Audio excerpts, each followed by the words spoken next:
My father, your sister. Sounds like we've both lost a lot. We stay out of people's grief, Pathfinder. What is that? Stay out of people's grief? You've said it before.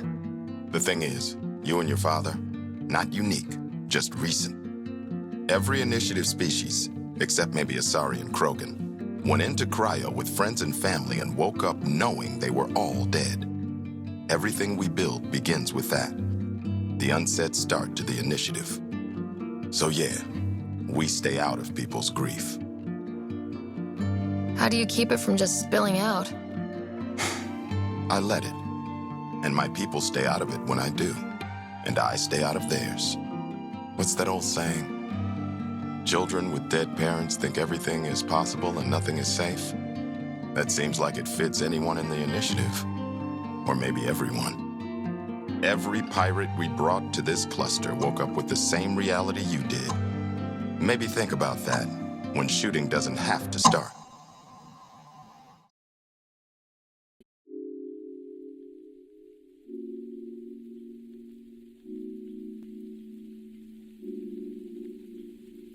In the world of the game of Mass Effect Andromeda, the role of the Andromeda Initiative's Pathfinder clearly resolves itself in time, as involving the creation of outposts on viable worlds ahead of a strategy of wider settlement.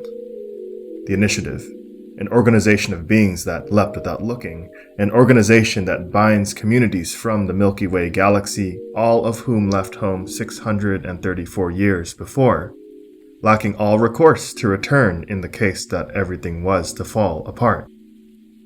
The Pathfinder's task involves guaranteeing, by a contrived quantitative metric the initiative calls viability, an acceptable exchange of cost for benefit in places where settlements are to be founded.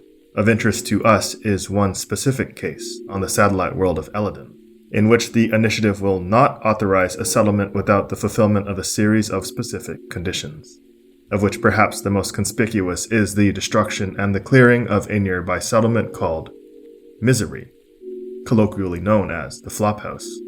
This is a place outside initiative authority, but built upon one of its abandoned mining ventures. It was founded by individuals expelled from the Nexus, the space station that serves as the administrative center of the Andromeda Initiative. The inhabitants of the Flophouse, as exiles, are survivors of an uprising that occurred in light of dwindling supplies during the station's unexpectedly dangerous arrival in the Andromeda Galaxy's Helios cluster.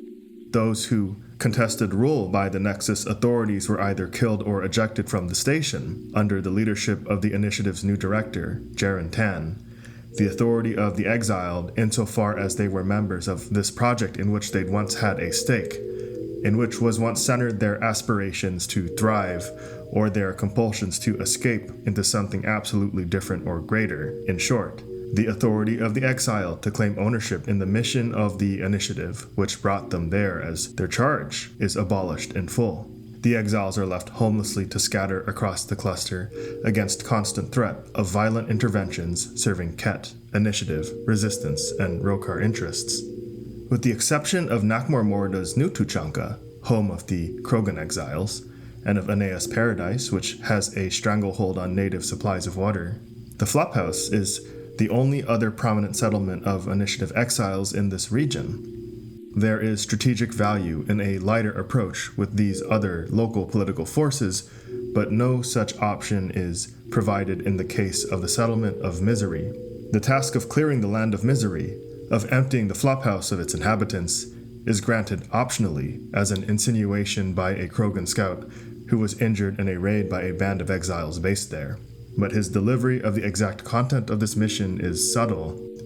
The scout does not explicitly call for violence against these initiative exiles. He merely offers the nav point of the settlement to Ryder, and then remarks, "Amongst other things, you seen the Flophouse yet? That's where they get together. 80% shacks, 100% trouble. I'll give you the nav point so you can avoid it. Or not, as you choose." This mission does not need to be completed to see out to the end the main narrative threads that bind the world of this game's unfolding, but Ryder, who is duty-bound as Pathfinder, can opt to take it up anyway. This is because the raiders who are based out of the settlement are regarded as dangerous to the inhabitants of New Tuchanka, who are being courted as uneasy allies by the initiative. The existence of the Flophouse, then, is an inconvenient and pernicious fact of their own shared political interests on the moon. It is at this point when something striking happens. Upon their arrival at the Flophouse's front gate, Ryder makes a comment that is a steep and sudden escalation of the Krogan scouts' comments, one that moves from an insinuative contempt into outright eliminationism. If the directions are correct, Eladin's nastiest are hiding right through here. Eladin will never be a safe place to settle unless they're gone. Time to clean house. A very curious statement. After all, Ryder is imminently leading an assault on a location that, as we will show, is repeatedly framed as a settlement. And it is one that was created by colonists who had originally arrived in Helios as part of the Andromeda Initiative project, likely no more than a year before. Their presence in the cluster at all could never have even been the case without their prior enlistment in the project, in which it appears they were rigorously screened, but Ryder's comments are reflective of a newly naturalized reality. These exiles, because expelled from the Nexus, or possibly because of having had the bad fortune of being revived from lost or dispersed pods, originally aboard a missing Initiative Ark, have long been severed from any mutual consciousness of membership in the broader community of colonists who stand with the administration of Director Tan. Despite all being colonists, as the Initiative Settlement Prodromos Mayor August Bradley points out, they are no longer colonists in fellowship.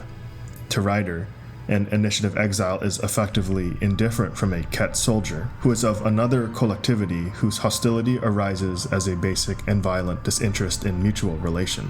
Emerging from a flattening of such meanings in mutuality, then, to the perspective of the Initiative enforcers, such as Ryder, is the precarious state that the exiles of the Flophouse occupy.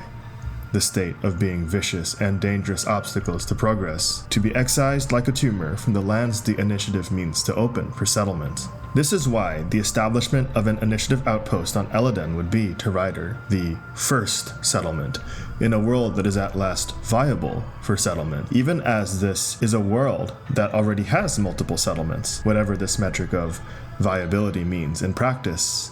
To be a viable colony world, Eladin must at last be made safe enough to settle, because the non-Krogan exiles on world already are confined to a violent and disordered past that stands only to be set behind the Initiative once it finds its footing, to which it entitles itself in the cluster. Those in misery possess the present, which is soon to become the past. They have lost the stake they hold in the future to come. Director Tan's explicitly anti-Krogan positions, apparently sincerely held, likely would have also placed the exile Krogan settlement of New Tuchanka into the same category as the Flophouse, if the person in the position of Pathfinder had happened to have shared his ill will, or even simply if Ryder had remained unconnected to the colony's governing Nakmor clan through the kinship they built with the Krogan through their Krogan squadmate Nakmor Drak, as well as his politically influential granddaughter, Nexus Station Master Nakmor Kesh. That the Flophouse might be the first or even second settlement on Eladin is a notion that seems to exist beyond and behind the horizon of Ryder's imagination of what the imprint of the new and nascent nation under Nexus rule is, of what the Initiative is to become. This is a glimpse of a peculiar distance, one which grows between, firstly, on one hand, the proliferation of settlements and individuals who have escaped or been expelled from the unifying hold of the Initiative's colonial mission, be it by choice or by coercion, who are forever severed from the originary reason for their being where they are, for being who they were meant to be within the place the Initiative was to build. And secondly, on the other hand, the settlements and individuals that are part of the Initiative's formal mandate. In other words, this distance opens up between the Initiative's responsibility and its vision, in the sense that, for the Initiative, the claim that we are responsible for the outcomes that have occurred and for those under our charge, drifts steadily away from, this is the vision that we mean to realize, the world we mean to build. Within this fissure, the possibility of an enduring hypocrisy arises, a hypocrisy that might undermine the legitimacy of a governing power which stakes the unity of its people on its mission, on a shared and common dream. The initiative. Sounds so unthreatening, like a city planner meeting. That's kind of what it's meant to be. City planners don't walk around in battle armor with rifles on their shoulder. Depends on the city. My point is, we traveled through dark space to build something here. That's what invaders always say, at first. We're not invaders. Of course.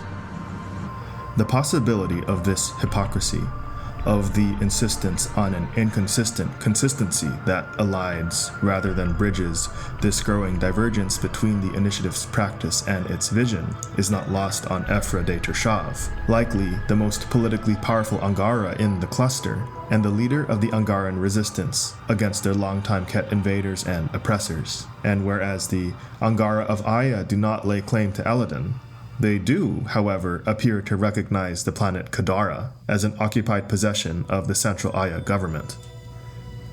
Kadara, another planet widely settled by Initiative exiles, long before the Initiative even becomes formally aware of its existence, is first mentioned just ahead of Ephra's first meeting with the Pathfinder, and well before Ryder themselves ever learns of the planet directly. Kadara be damned, I won't lose Fold. And Ephra mentions it once again, after Ryder returns from an Initiative intervention into the fraught political context of Kadara's largest settlement. Now you've seen Kadara Port. You understand why I wasn't happy you found Aya? We need to deal with what's happening there. It's no good for anyone. Seems pretty good for your people. It is notable that this sense of hypocrisy does not appear at all to occur to Ryder, even as other parties eye cautiously the influence the Pathfinder wields as an enforcer of Initiative interests. Ryder's ignorance is not at all for a lack of opportunities. A sense of dissonance does not arise in the case of the attack on the Flophouse on Eladin. It does not occur in the case of Kadara, in the Pathfinder's conversations with Ephra. There is no question that the Initiative will stake a claim to the water resources of the Angaran world of Vold, and possibly to other things, according to the Pathfinder's caprice, such as the ancient Angaran AI in the ruined city of Janik. The key to unpacking this hypocrisy rests in Ephra's choice of wording. Seems pretty good for your people. Indeed, in order to resolve this contradiction that there is an underlying hypocrisy in Ryder's assumptions, a hypocrisy that stands to be recognized but never exposed to the one who commits it, because it can only ever be witnessed from without. The point of interest becomes the question of what it means to be a people. To be, as Ephra says, your people, a collective for whom, if one lacks membership, one becomes forced to enter into a strange duality. Ryder states that what is happening in Kadara is no good for anyone, simultaneously indicating the exiles of Kadara to be no one, as if they did not exist, while at the same time recognizing them as no good, as if their existence, which Ryder has just denied, is decidedly problematic for the people who do exist, the Initiative and the Resistance. At the same time, in making the statement to Ephra, Ryder appears implicitly to extend a membership in a common peoplehood to the Angara living under Aya's government as well. For Ephra to reject Ryder's categorical assignment of the Angara within this common membership lays bare the true basis of Ephra's suspicion that the reality of the Andromeda Initiative's presence within the Helios cluster does not track its stated purpose, or even its secret ones, of which he is not even aware, that the purpose of the Initiative is not fundamentally any of its founder, Jean Garson's lofty ideals, nor the covert interests of her mysterious benefactor, that the purpose of the Initiative fundamentally cannot be any of the aspirations and dreams drawn forward from the many individuals who volunteered to join the Initiative ahead of its departure from the Milky Way. No, the Initiative may instead be what we have called in previous videos on this channel, a place. that which exists and endures because of the ways in which it binds its numerous individual participants together in a way that mutually co-generates and reinforces itself, as well as its participants. In simpler words, the purpose of the Andromeda Initiative, because it is a place, exceeds what meaning any one lofty dreamer or crafty strategist, even its founder or its benefactor, is able to impose upon it. In short, the purpose of the Andromeda Initiative, as is the case with any place, is to preserve the Andromeda Initiative. Its movements are acts of self-preservation, but are unconscious at the scale of its participants, autonomously exceeding the agencies of any one of them, but which coordinates and constellates them all.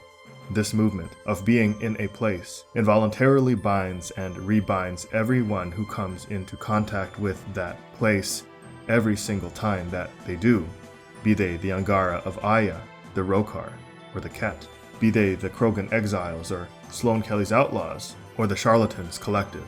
And despite this involuntary mutual binding, the place endures in an impulse that plays out only at the scale of that place. What is meant by this is that the logic of the initiative qua place exceeds the conscious tendencies of any one of the initiative's participants, even as it self-expresses only through them. This is why the realization of the initiative demands a purification. It demands the homogenization of the population of the participants that co-constitute with it. This is why the Nexus Uprising could only have been met with a culling, such that it may preserve the initiative qua initiative, to fix it into a clear and steady vision of a harmony that comports with Jean Garson's lofty vision. This harmony professes to stand apart from a place's autonomous and violent tendency towards its self-preservation, even as it would fail to exist without it, inevitably. The lofty and peaceful goals of an initiative in prosperity and security is bound up mutually with its violent implementation. This is a circularity in the logic of a place, and this circularity is what underlies Ryder's statements towards the supposed outsider. We need to deal with what is happening down there. It is no good for anyone. Eladin will never be a safe place to settle until they are gone. The circularity that self-expresses in a denial of the existence of an idealized outsider. Yet, while this circularity self-expresses as a denial, at the same time it must concede their existence in mutuality with the denied, and this concession is a serious threat to both the denial and the bare facticity of their interconnection in mutuality. This paradox of unions, this involuntary binding and separation which threatens to annihilate any one set of its participants in a place, is a dissonance, because it is a non-recognition that demands a recognition, but which always hits and stalls at the limits of the frame that delimits one's imagination. All of this plays out below the ability of the recognizing participant to be that of which they can fully and consciously account. This is what we might call a hypocrisy that is a hypo-criticality.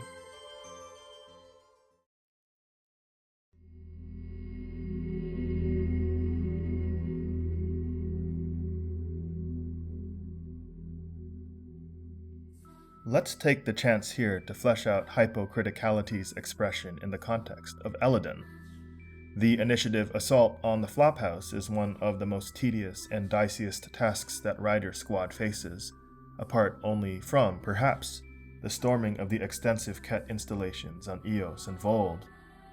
The assault demands the systematic killing of all resisting hostiles in the settlement.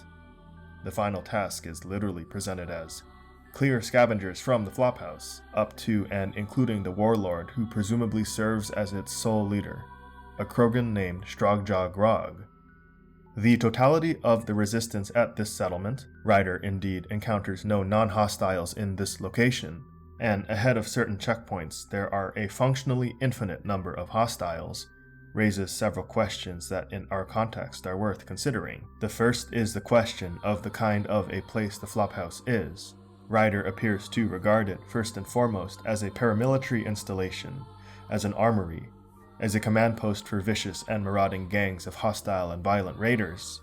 This is an implication that leads to the suggestion that raider-aligned enemy combatants alone comprise the inhabitants of this settlement. That, By the fact of their being within this treacherous place, every of its inhabitants themselves are, by extension, treacherous, and are complicit in the aggression that Ryder's allies have experienced as members of an adversarial initiative. Or, a bit less strongly, perhaps that the inhabitants of this settlement are at the very least an inconvenient fact, that they are only ever to be agents in antagonism to, and a disruption for, progressive initiative interests, because perhaps, as in the case of Kadara Port, they may sustain the hegemony of the gangs that are likely to wield political power over the settlement through protection fees or taxes. In either case, the universal complicity of its residents is a totalizing and mythic social view. It greatly simplifies the answer to the question of the specter, of the perniciousness that arises when these communities fail to live together. That, no matter the cost to life, the answer to the question of coexistence remains simple, that only one people can exist peaceably on this land, and if it is going to be any people, it best be my people, and it is my responsibility to ensure that it is my people who then possesses the upper hand. There is no question of right or wrong, only that, in the face of such a perceived threat, everything is possible, only that nothing is safe. It does not seem tenable to insist that misery is exclusively a command center and an armory for hostile gangs. In other words, that it is first and foremost a paramilitary installation in which all residents are explicit affiliates of one or several aligned raider gangs, and which bears an infrastructure that services these gangs towards this specific paramilitary end, and for this explicit paramilitary purpose. The first clue, that is, that the Flophouse is a settlement and not a dedicated paramilitary installation, can be found in the description of it that is given by the injured Krogan scout. 80% shacks, 100% trouble. The implication appears to be that the vast majority of the built environment in Misery is composed of residences that are makeshift but permanent in nature, probably constructed without the permission or regulation of a central civil authority. Outside the oversight of such a central authority, residences of this kind are likely erected by individual migrants or groups who arrived at the settlement irregularly, in the style of that which might take the name in our world of a slum, a shantytown, an informal settlement, a favela. It is unclear if such a civil authority over Misery exists, but if it did, it ostensibly would have been managed in the form of a government organized and conducted by a raider gang, as is the case in Kadara Port, or perhaps by a coalition of aligned gangs, as has occasionally been the case on Omega in the Milky Way. This impression, that the Flophouse is a place where there organically exists a community or a society, one that exceeds but is likely bound to the hierarchies of individual raider gangs, and in which irregular bands of scavengers appear to play a prominent role, appears to be supported by what seems to be real-time unsecured comms chatter, which Ryder overhears near hacked terminals in the early stages of the assault on the Flophouse, in which various scavengers communicate mundane hardships and facts of life in this place. Fell off again today. Of course it did. I'll head out with the scrap metal later. It's too hot right now. And it's always hot here. That we have to ration water here. Yeah, we never had to do that on the Nexus. Just trying to find an alternative to combing the wastes. All of which appears to suggest that the community of individuals comprising Misery, even if likely to be armed, desperate, and potentially hostile to Nexus intervention, are not necessarily voluntary members of factions of antagonistic exiles, uniformly organized as a single paramilitary entity under Strogjaw Grog. An example in the world of this game of such a paramilitary installation exists. It is seen in the caves of Drawlier on Kadara, which is home to the Collective, and this contrasts sharply with the imposition of the regime of outlaws upon Kadara Port, a settlement which predated the iron-fisted rule of the gang leader Sloane Kelly. What is at stake in highlighting this is that a hypocritical slippage occurs in Ryder's logic of elimination as she arrives in the Flophouse, because it can be deemed that every inhabitant of Misery is an enemy combatant, and that the enemy combatants organize here specifically with the express objective of endangering the initiative its settlers, and its allies, then there also can be no victims in the assault that is to come, no matter how unlimited the degree of violence to be inflicted upon this community. There are no innocents among those that are at the same time all thieves and terrorists. If this is the every criminal for herself kind of place, we better keep our heads down. You ever hear the saying, honor among thieves? People say that? Still? As a point of contrast, in the world of this game, the same eliminationist logic is applied by Initiative Director Tan and by Assistant Director of Colonial Affairs William Spender, as regards the Krogan who settle New Tuchanka. But Tan's ability to crystallize his hypocritical will into action does not appear to be sufficient to realize it without the backing of Ryder, who has both the agency and wide discretion to perform unilateral and politically consequential actions with and upon the other parties that exist on the candidate colony worlds. The weakness of Tan's position appears to be all that spares New Tuchanka from the same fate as the Flophouse. There don't seem to be many Krogan around. Good riddance. The Krogan demanded a greater say in political matters. The last place you want them involved. Their muscle, nothing more. Good for fighting and lifting heavy objects. When they didn't get what they wanted, they left. It's common knowledge that they are a violent, ignorant species. Long ago, they waged nuclear war on one another. Their planet was decimated. My people tried to uplift them, but the Krogan could never tame their worst instincts. What if they bring their tempers to Andromeda? We'll all be dead. This is a hypocriticality as well.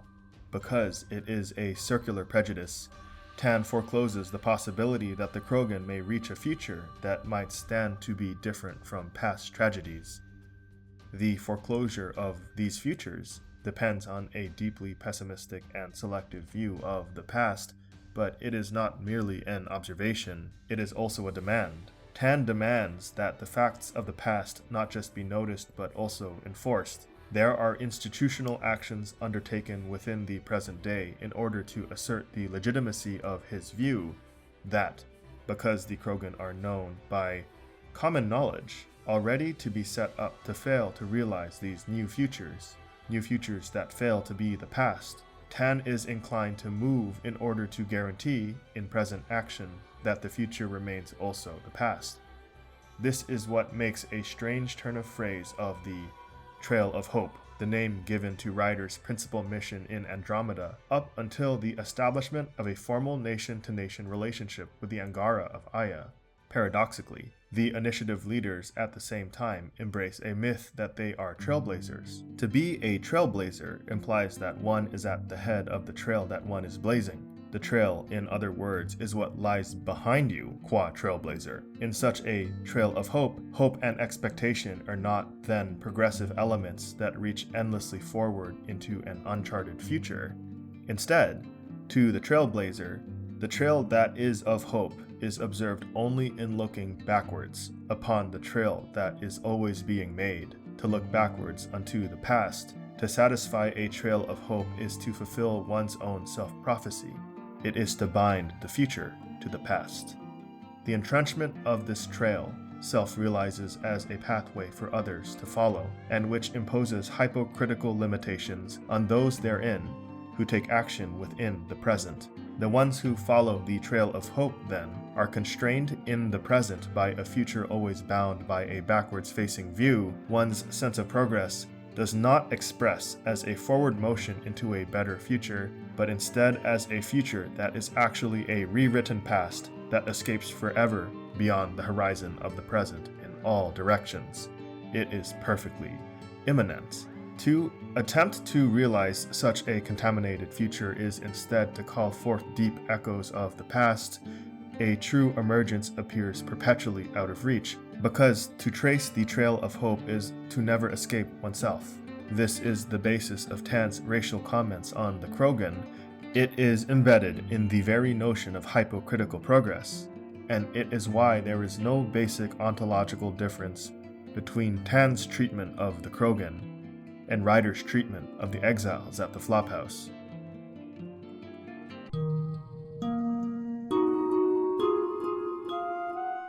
We have made the point that Tan's hypocritical prejudice towards the Krogan is not shared by Ryder, but that this hypocriticality endures nevertheless within Ryder's opinions towards Elladan's other exiles. The insinuation that there will be an inevitable and devastating raid from Flophouse-based gangs is so strong as to be treated as common sense, and perhaps it would have been inevitable and devastating for a given initiative settlement on World. Such raids, of course, have happened already. However, this is not the same thing as saying that the inhabitants of the Flophouse are collectively, inherently, and uniformly hostile to the initiative government, nor that they are, as a result, collectively an imminent threat to the initiative's foothold on the world. Yet this is the outcome of Ryder's eliminationist view of the exiles here. In other words, one might look to the name of this community, of misery, of the Flophouse, as a pithy descriptor of its enduring reality in collectivity. The Flophouse is perhaps an ironic name for an extremely cheap and run-down place for a transient person to stay, even as many other remarks about the Flophouse appear to imply its permanence as a settlement. Misery likely coalesced from migrants motivated primarily by bare necessity and scarcity in the moon's very difficult environment, and the formation of a community having such characteristics appears to be pre-mandated as the meeting of a common societal need, a locality that autonomously self-expresses as a common collection point for the allocation and rationing of the scarce resources that are shelter, food, and water. Even if a raider gang might wield power over the community by restricting access to these resources for its community members, accounting for such an exploitative regime is not the same as declaring the Flophouse at large to be a paramilitary installation in support of the operations of any one given raider gang, or of a series of coordinated raider gangs, one which will only cease to be a paramilitary threat if their installation is destroyed. It is less ambiguous to consider the collective reaction of the Flophouse's inhabitants to the initiative's preemptive assault. After all, Ryder encounters only hostiles during the entirety of the assault on the Flophouse, but even amongst individuals and factions actively participating in armed resistance to Ryder, there appears to be a degree of decentralization that implies that every hostile defending the Flophouse may not immediately have been loyal to its supposed leader's chain of command. We're waiting for Kluk's guys to attack. We should make the first move. Hit him before he hits us. Under certain conditions, apparently the presence of a male rider during the assault, this comment is heard over an unsecured comms line as wave after wave of reinforcements descend on the location of Ryder's contingent during their assault on the Flophouse, in which the assassination of its presumed leader, Strogjaw Grog, is an explicit objective. Basically, it seems that the nameless scavenger Ryder overhears appears to be grousing about coordinating her attack with other armed elements during the ongoing response to the Pathfinder's assault team. Although ambiguities certainly exist and details are scant, the basic point made here is that it is not clear whether the call for individuals to defend misery from initiative incursion explicitly entails a voluntary and conscious membership within the raider gang run by Grog, who is presumed to be the leader of a supposed paramilitary installation in this location. It is presumed, as it was not for Sloane Kelly that an initiative settlement on Kadara demanded the purging and destruction of the outlaw-held Kadara port, yet this appears to be the basic and complete position of Ryder, insofar as they are an extension of the Andromeda Initiative and a local enforcer of initiative interests. But it is also possible, given that misery credibly appears that it could be a settlement amassing a large number of irregular exiled former initiative colonists, that the volume and the ferocity of the armed resistance to Ryder's incursion could also find its motivation in an existential fact of sheer survival and necessity, as has already been stated.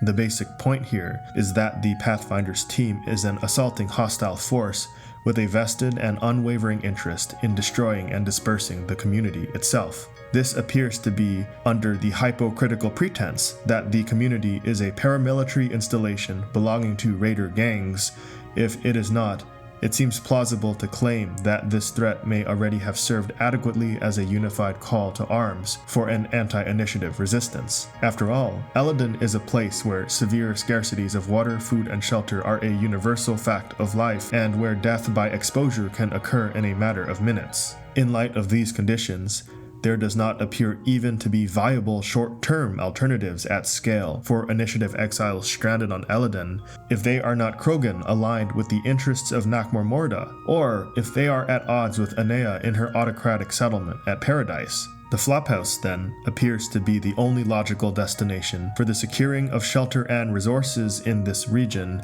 if one is in a situation of such precarity. There are no other places to which they can run. If the Flophouse qua source of lodging, water, and food is destroyed, what then of its deeply estranged community? Of course, even as it is recognized by others like August Bradley, these considerations of necessity in desperation do not ever explicitly occur to Ryder, whose task is ultimately both simple in concept and in execution. It is the role of a pathfinder to enforce and advance initiative policy and interests, especially on candidate colony worlds, in order to make them more viable for initiative settlement under Nexus rule. In an environment where even the short-term survival of the initiative as an institution remains especially uncertain, and the stakes of a failure likely are widely to be fatal and catastrophic, it seems reasonable that Ryder would have judged this aggressive act to clear Eladin's land, which hosted a pre-existing settlement, in preparation for initiative settlement, as an act of self-defense. This is so even though, strictly speaking, Ryder's own action, at its core, but also in its scale, was spontaneous and apparently unsanctioned by the initiative government at large. Once again, it seems feasible that Ryder's assault could be rationalized as an act of self-defense, despite the fact that the Flophouse assault was both preemptive and premeditated, instead of being an explicit and proportionate reaction to some specific transgression by members of the Flophouse's supposed governing entity or entities. It is furthermore plausible to expect that this assessment of a preemptive self-defense would likely have been echoed by the central figures of political power in the initiative's higher levels, the Director of Colonial Affairs, Foster Addison, the Nexus militia leader, Tyrion Kandros, and the initiative director, Jaren Tan, all of whom have historically taken hardline positions against initiative exiles due to ongoing and well-founded concerns about piracy, crime, and espionage, all grounded on a rejection of Nexus authority, and owed also to a mistrust that endures from the time of the rebellion a year earlier. Self-defense. Could such a claim really be an accurate reflection of the initiative's situation? It appears to be an easy claim to make, insofar as it is a reaction of an institution against another institution, but making such a claim depends on an elision. The institution that is the target of this preemptive self-defensive action must be exactly conflated with the fact that institutions are composed of, influence, and discipline individual participants and stakeholders. Director Addison expresses the severe precarity of the initiative's situation in such terms after the establishment of the Prodromos settlement on Eos. The reality, Ryder? You bought us time, but one outpost on a long-shot planet won't stop us from starving. A specter of necessity arises here at the level of individual settlers, the us who are at risk of starving, but such a concern with the personal is asymmetrically evoked. It is not raised for the inhabitants affected by Ryder's assault on the Flophouse. An inversion happens instead. The inhabitants of the Flophouse are hypocritically rendered all as complicit in the actions of specific inhabitants of the Flophouse, and all its participants are reduced to the settlement itself, which can thus be eliminated by being purged and perhaps razed. A failure of the initiative's colonial project is thus contextualized, and it is barely even an abstraction to say this as a question of life or of death, particularly for the tens of thousands of colonists who remain in cryosleep, and who, unbeknownst to all except a highly restricted few, might well be the final surviving members of their respective species amidst those back home in the Milky Way, The alternative to survival is likely a pathway to extinction, and it is self-defensive to avoid extinction. But the resistance of the residents of the Flophouse to this necessary, preemptive, self-defensive action is not regarded as a precarious matter of life and death because its inhabitants are not considered beings, but rather as mechanical agents of a hostile institution. Thus is the hypocritical logic that is deployed by the initiative through Pathfinder Rider upon the inhabitants of the settlement of Misery, the basis for the settlers' aspiration of an administrative policy trajectory that imposes order only in the destruction of the crime-ridden favela is a self-defensive exercise in hypocriticality. In short, once the Flophouse has been reduced in hypocriticality to a den of thieves in the eyes of Ryder and the Pathfinder squad, the community's political situation becomes irrelevant, except insofar that it is adversarial, that it is, as the Polish sociologist and philosopher Zygmunt Bauman might have noted, a weed to be removed in a garden to be tended. Eradication becomes a convenient axis of collective and homogenized action within the initiative to realize and then to reproduce its stability and prosperity at scale. It is this in which Ryder is engaged, and it is only by this means that there might be produced an Andromeda initiative that will endure, and which would fail to thrive or even to exist if it is unable to reproduce itself as a place. The dynamics of the Flophouse's collective relationship to the initiative is forever to remain unclarified. Whether a pathway forward that would not have necessitated the destruction of the community was possible, akin to the charlatan's possible seizure of Kodara Port, or the initiative's possible seizure of Paradise from Anea, will never be known because the community simply no longer exists. But the eternal lack of a clarity in hypocriticality is, perhaps, precisely the point. The integrity of the initiative as a place demands a common clarity of intention that becomes eroded as the participants in a place grow more and more heterogeneous and diverse in their stories, in their daily lives, in their myriad goals. There can be no common consciousness of one's peoplehood aimed at common goals and bound by common and edifying relations if a place is contested by participants who, in being set apart to its margins, are alienated, however partially, from other participants in mutual grievance and outrage. To account for community members of a diversity of mutually hostile or non-cooperative parties whose claim to self-interest impinges severely upon others within the other parties, threatens explicitly to divide the initiative in other cases. This becomes evident if Ryder undercuts Tan and passes the drive core to the Krogan under Nakmor Morda, the overlord of the Krogan Eladin colony, even as it can be repurposed into a bomb that would severely damage the Nexus, and even as the prospect of an ascendant Krogan faction powered by the drive core might sow the seeds of future conflict with the initiative. That Morda might buy into an alliance with Ryder and the initiative is predicated entirely on a mutual trust that preemptively anticipates a mutual cooperation, a common and imbricated consciousness of a common peoplehood, and a common set of objectives that would mutually assure common peace and prosperity. However, no such guarantee exists in the short term, much less in the long term, except in token gestures, such as permission to settle an initiative outpost alongside the Krogan one. Give us the drive core and we'll be friends. New Tuchanka and Nexus. Keep it, and you've created a sovereign Krogan nation.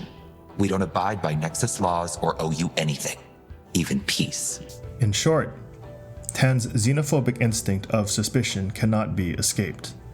The inclusion of diverse and heterogeneous parties in the initiative umbrella, including the Krogan, might really and truly stand only to weaken the political potency and social coherence of the initiative as a place that is to endure as itself. Director Tan's instinct comports perhaps most cleanly to the instinct of the initiative qua place itself, insofar as the initiative is a place. Ryder, then, is at their most honest, not in moments of heroism or relief, as they call forth settlers to mark the first outposts on the golden worlds of the Helios cluster, of Prodromos on Eos, of Dteon on Kadara, alongside New Tuchanka on Eladin, of Terva Uni on Vold, but instead in the violence that is required in order to guarantee the viability of a world for the settlement of specific Milky Way species. Careful wearing that. Excuse me? The N7. That's not something you just put on. Might want to think about that. You have experience with the rank? I served with a couple. The people who wear N7, they earned it. I served in the Alliance too. Peacekeeping. Well, thank you for your service. What's that mean? Not a thing. Thank you. Thank you more as Pathfinder. I didn't put this on without consideration. I need protection. Didn't seem right to alter it. Fair enough. We all understand necessity, when there's no choice. I'm not saying take it off. It was your father's, wasn't it? That'll get you a pass from most people. We stay out of people's grief. A deep contradiction rests within Ryder in their role as a Pathfinder.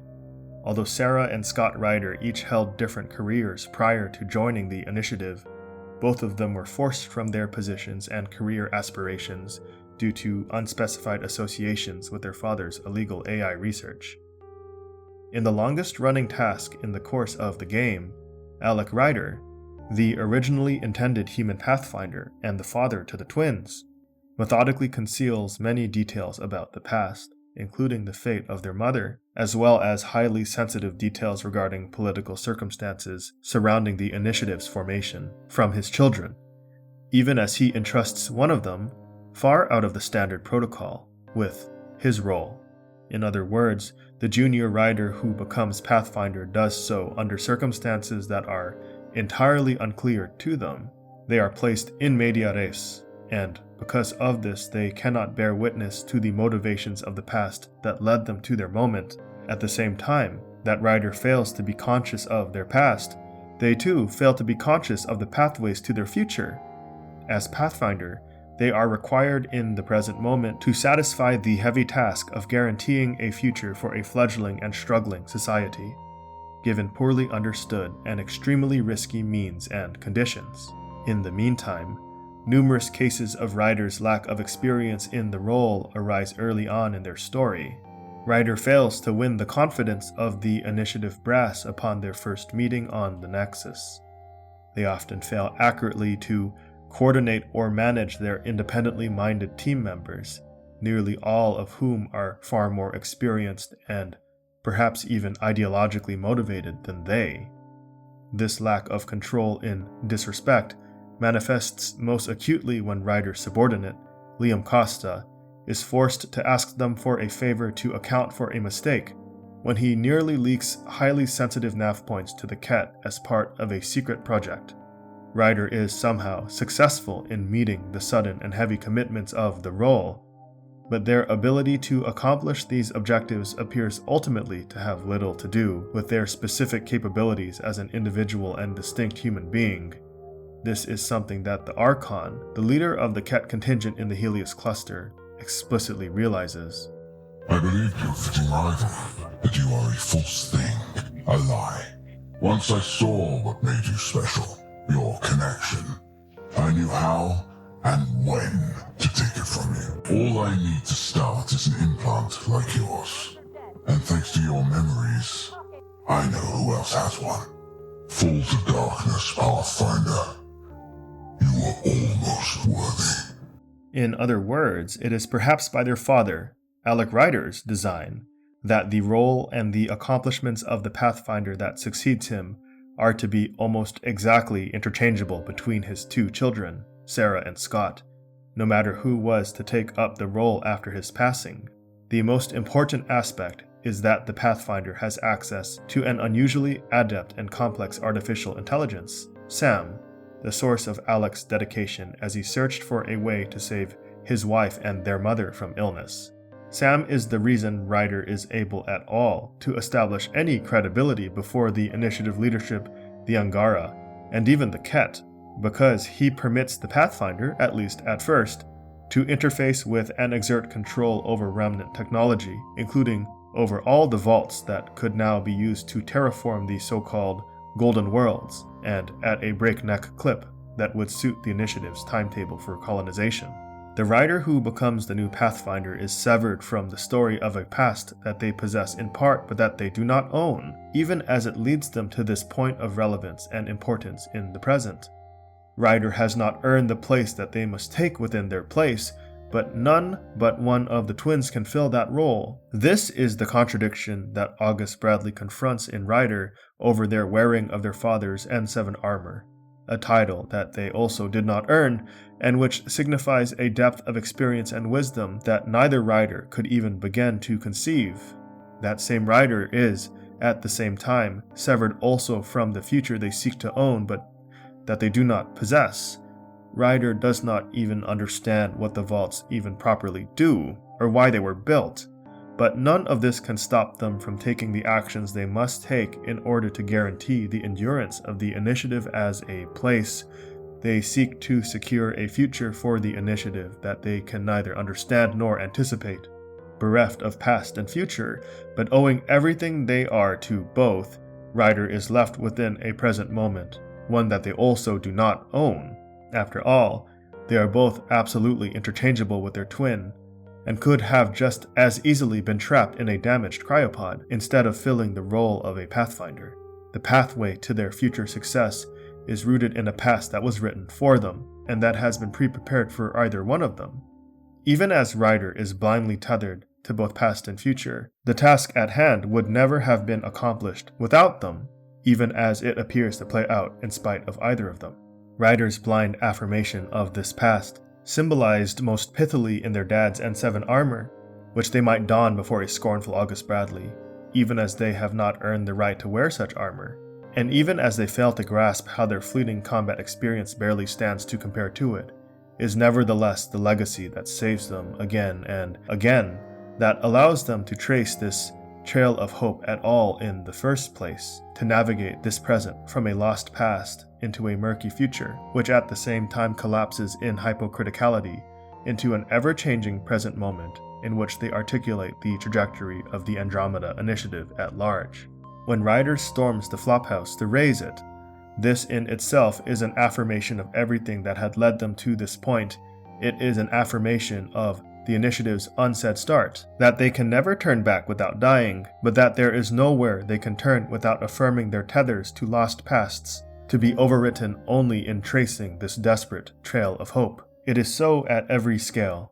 Rider cannot ever return to their dead father, nor to the galaxy they have left behind, but at every turn, Rider has no other recourse but to acknowledge what was lost, and what remains yet opaque and poorly understood. They owe everything they are and everything they can do to these tethers that bind them, even as they are tethered at a scale that exceeds the awarenesses they could possibly hold of their contexts, of what in a previous video on Amori we have explored in the contrast of love and of grief. In short, Sarah and Scott Rider, insofar as one of them may end up serving as Pathfinder, are superficial and contingent expressions of the place that they share, an enduring place, the Andromeda Initiative, which seeks to perpetuate itself qua place, and that, to do so, binds them to a common destiny and a common role, one in which their existence is enabled only because they are a nexus of enduring relations to countless others in love or in grief, across all the place and time.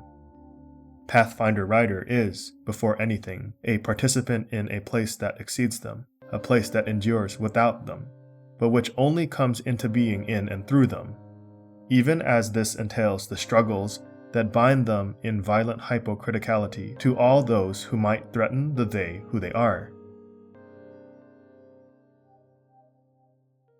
It is time to bring these lines of thought together and to summarize the indicators of the deeper philosophical undercurrent at play.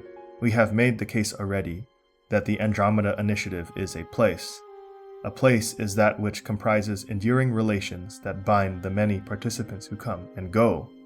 participants who may be forced in dissonance to its far margins, or who may live in harmony with its central and naturalized array of collective values and perspectives. However, participants, no matter how marginalized, are still tangible points of present action in a place. It is the participant that stands irrevocably and irreparably to change the trajectory of a place's evolution. It is the participant that marks every coming iteration of a place in its constant movement through its death and renewal, its constant reincarnation.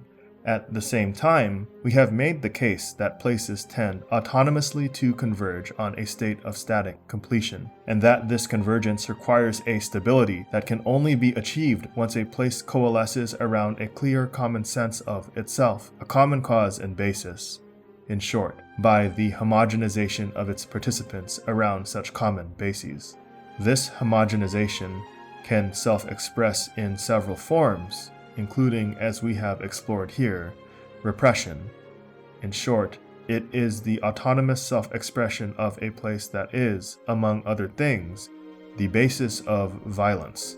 But since places always already are in contact with other heterogeneous places within the worlds that they share, are always exchanging and reforming their participants and their relations. This state of an absolute unity to be achieved in peace, aspiration, and understanding, to be achieved in a hypocritical homogenization of place, can never actually be achieved in eternity.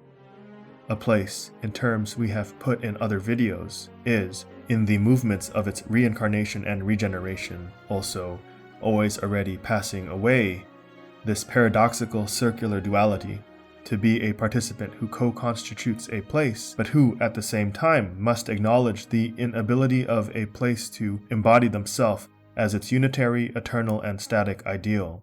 This duality undergirds the concept we introduced earlier in this video, a hypocrisy in hypocriticality, which in itself is an indicator that the violent and turbulent world of this game could not, at least in this specific way, have been other than it is.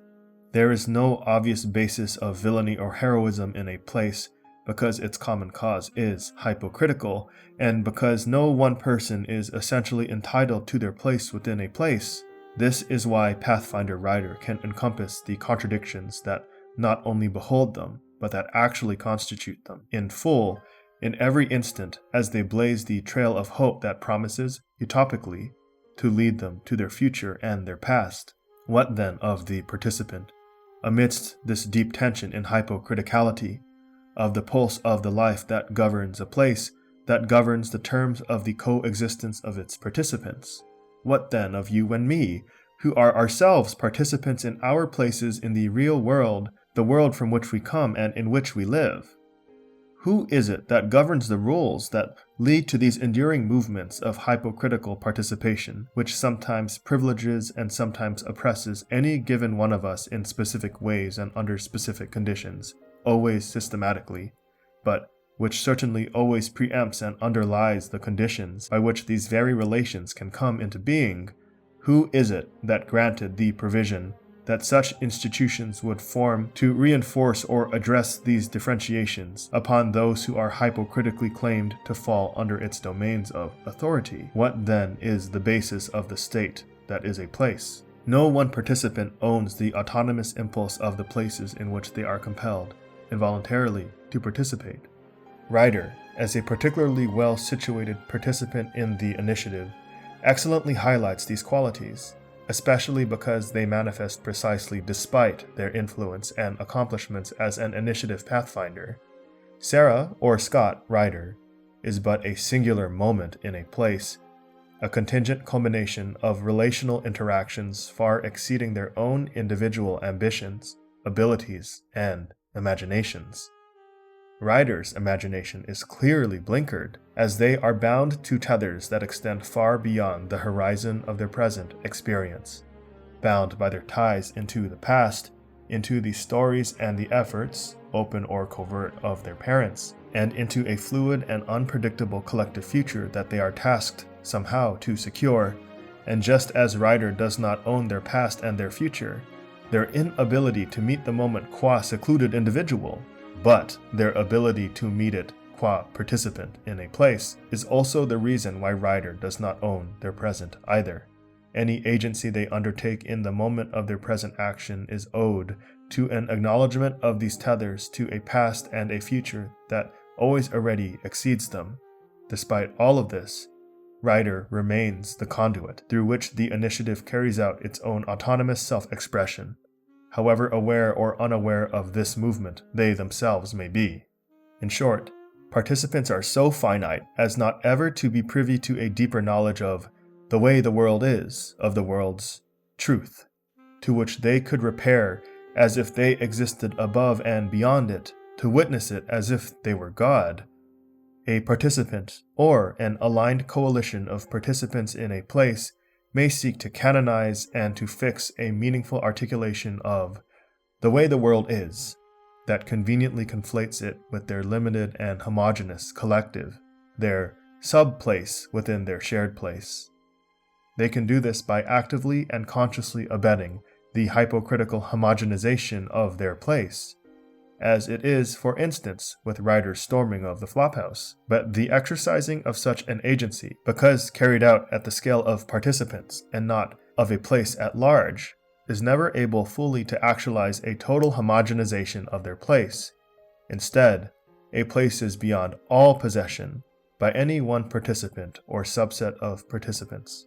An attempt to capture the totality of what a place is, even within the field of a concept, is always already an exercise in hypocriticality. Hypo, because it underlies and pre-structures the behaviors and thoughts of the participant, abiding these prior assumptions as if they were absolute and natural. And critical, because in doing so, it already self-attests the failure of the participant to escape the limits of their ability to apprehend that which guides, or perhaps which preordains, the manner of their participation in a place. And hypocritical, because this circularity falsely, but also involuntarily, convinces a participant or a subset of participants to understand a place as their place over any other given array of co-participants, and which acts as a driver for them to stabilize the composition and form of a place that is centered on them through its institutionalization and its homogenization. We're now done this exercise in reflecting on the world of the game of Mass Effect Andromeda. If you enjoyed the video, feel free to like and subscribe. Thanks for watching.